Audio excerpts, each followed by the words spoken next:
Welcome. Do you feel that there truly is a political vehicle for you to stop this?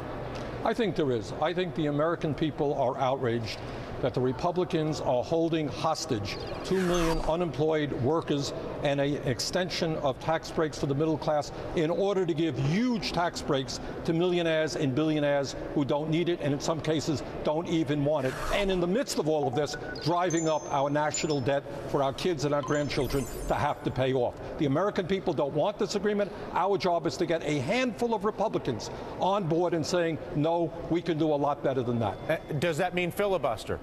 I'll do whatever it takes, certainly including a filibuster, to defeat this proposal. I believe, Dylan, that the American people want us to do better. We are a nation. We're a nation of justice. And justice requires us not to give tax breaks to billionaires so that our kids and our grandchildren will have to pay off that debt. And what is your sense of your ability to form an alliance inside the Democratic Party or with some Republicans to support your filibuster efforts or whatever efforts you may try to conjure? Well, I'm not going to speculate, but I do know that there are conservatives all over this country who believe very strongly that we should not be growing our national debt, which today is $13.7 trillion.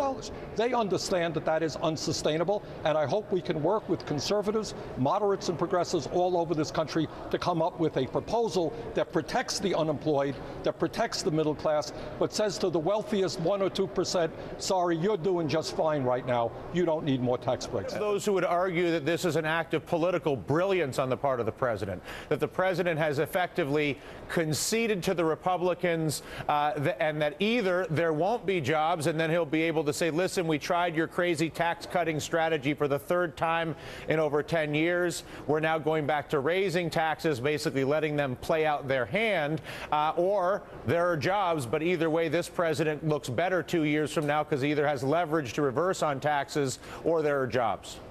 No, I don't agree. I think this is very bad public policy for all the reasons I've enumerated. It's bad politics as well.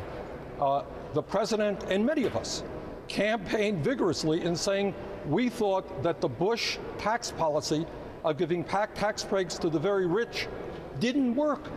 Under the Bush years, we lost 500,000 private sector jobs when we gave tax breaks to the very rich. We campaigned against that. To now accept that philosophy, and by the way, I understand that the president is proposing a 2-year extension of the tax breaks for the rich. What makes you think that 2 years from now that's going to change?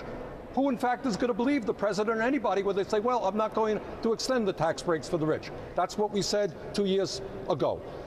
So I think the American people are on our side. This is a fight worth having in order to protect the middle class. And the other point that I would make, if I might, if anyone believes this is the end of what the Republicans want, you're sorely mistaken. They're going to come back right after this, going after Social Security, raising the retirement age to 69 or 70, cutting back on Social Security, cutting back on Medicare, slashing education, slashing child care.